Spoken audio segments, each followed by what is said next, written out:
This is Apple's cheapest modern iPhone and Apple's cheapest modern MacBook. So the real question is not whether they're good on their own. The real question is whether buying both together is actually a smart Apple setup, or whether you're just paying for the Apple logo while getting the most limited versions of both devices. The iPhone 17 is Apple's value iPhone. It has a 6.1-inch Super Retina XDR OLED display at 2532 by 1170, the A19 chip, a single 48 megapixel fusion camera system, 256 gigabytes starting storage, USB-C with USB 2 speeds, MagSafe wireless charging up to 15 watts, and up to 26 hours of video playback. The MacBook Neo is Apple's value MacBook. It has a 13-inch Liquid Retina display at 2408 by 1506, Apple's A1 Pro chip, 8GB unified memory, 256 or 512 GB of storage depending on the model that you get, a fanless design, up to 16 hours of video streaming, and only 2 USB-C ports. One USB 3 up to 10 gigabits per second, and one USB 2 up to 480 megabits per second. So right away, you can see the theme here. This setup is not about max performance or premium features. It's about getting into the Apple ecosystem for less money. Visually, this setup still feels modern. The iPhone 17e has an aluminum design, ceramic shield 2 on the front, a glass back, and weighs 169 grams. The MacBook Neo has a 13-inch footprint, weighs 2.7 pounds, and keeps that thin, simple MacBook aesthetic. So from a design perspective, Apple did a good job here. Apple made both feel more premium than their price positioning suggests. But the moment you look closer, you start noticing where Apple cut corners. The 17e has a standard 60Hz display, not promotion. The Neo also has a 60Hz display and not promotion either. The Neo also has a standard 500 nit display, not the brighter, higher contrast XDR panel that you get on the Pro machines. So the setup looks clean, but it's still very much in the budget lane of Apple. Okay, so this is the strongest reason to buy both. It's not the specs, not the benchmarks, but the ecosystem. The 17e gives you iOS 26 and Apple Intelligence, and the MacBook Neo is built around the same Apple ecosystem logic.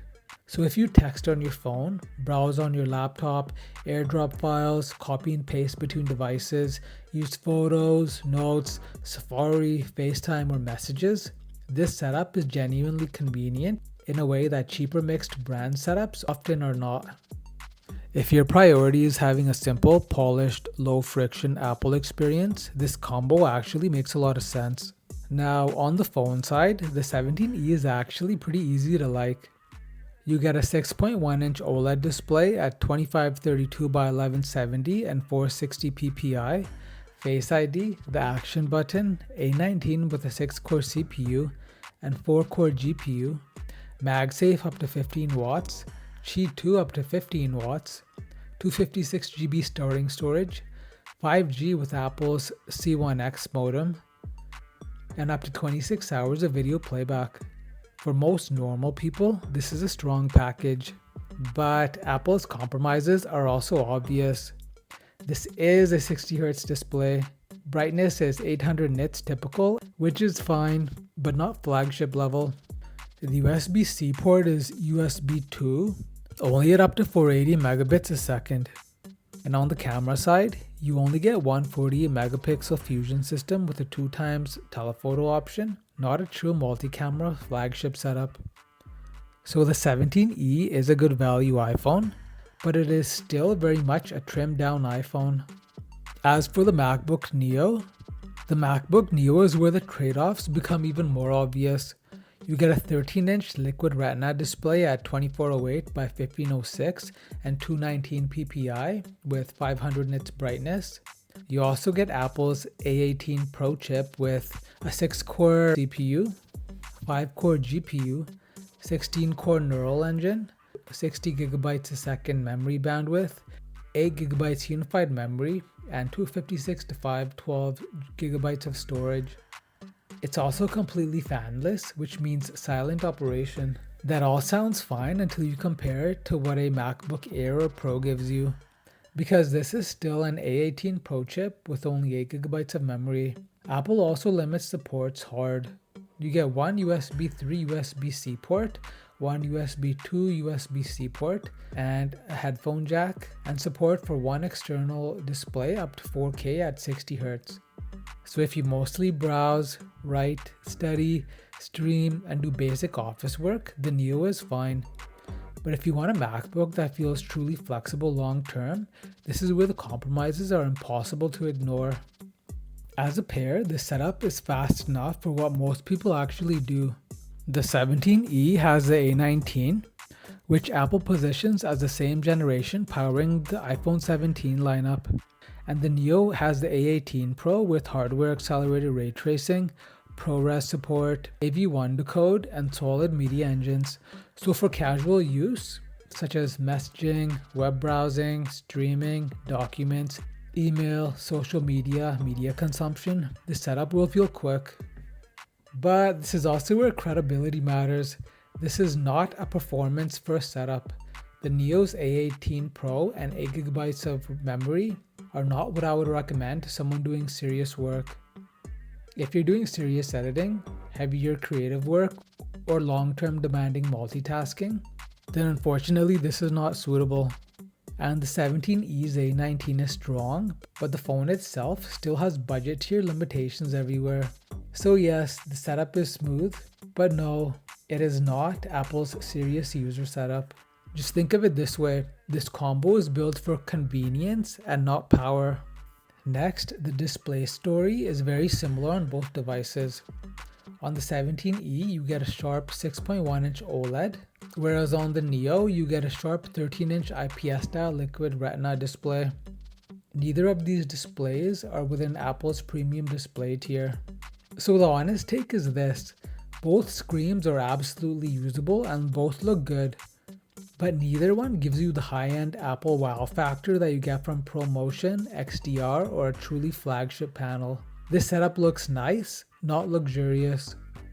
Next, battery life is one of the reasons this combo is actually easy to recommend for most people.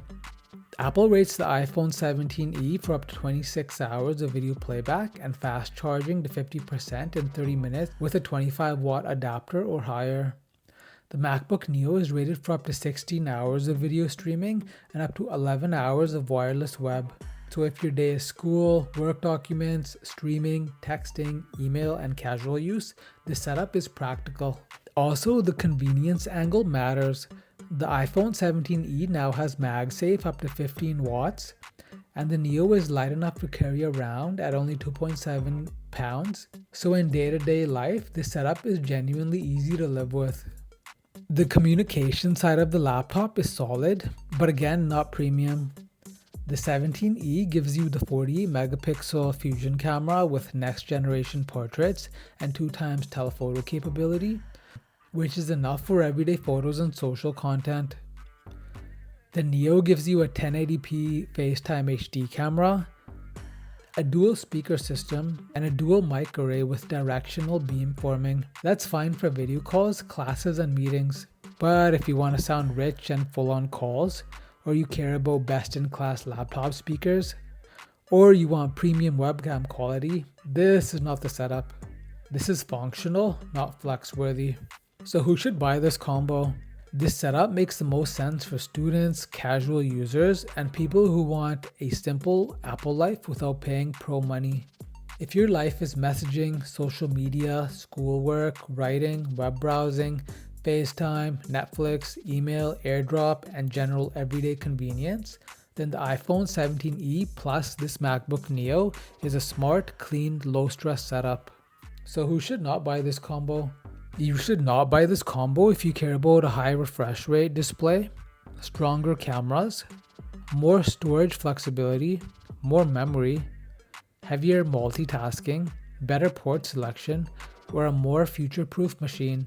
The iPhone 17e is limited by 60 Hz USB 2 and a simpler camera setup, whereas the Neo is limited by 8 GB RAM, A18 Pro chip, one USB 3 port plus one USB 2 port, and support for only one 4K external display at 60Hz. So if you are a creator, editor, serious multitasker, or just someone who likes to keep devices for a long time, this is not the Apple combo I would personally recommend. This is Apple's convenient setup, not Apple's power setup. Here's the honest verdict. The iPhone 17e and MacBook Neo together make a genuinely appealing Apple setup for the right person. You get a modern iPhone with A19, OLED, MagSafe, 256GB starting storage, and strong battery life. You get a modern MacBook with a clean design, 13-inch Retina display, silent fanless operation, and enough speed for normal daily work. And most importantly, you get the Apple ecosystem experience that makes using both together feel easy. But the truth is also simple. These are both compromised products. The 17e cuts corners on display smoothness, port speed, and camera flexibility, whereas the Neo cuts corners on memory, ports, external display support, and overall headroom. So should you buy both? If you are a light user who values simplicity, Apple integration, and lower cost. I think you should not buy this if you want premium Apple hardware or something that feels truly high-end. So to conclude, my Remy Tech Lab recommendation is this.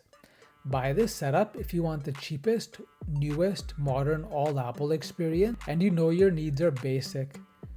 If you already suspect you want more, or think that you will need more in the future, don't try and convince yourself that this is enough, because long term, you'll probably wish you bought something higher up. And when that time comes, you're probably going to have to buy an entirely new machine. Alright guys, let me know in the comments, have you bought the MacBook Neo and iPhone 17e and what are your thoughts on it? Don't get me wrong, they're great devices, but just for the right people. Don't forget to hit the like and subscribe buttons. Thanks for watching. I'll see you guys in the next one.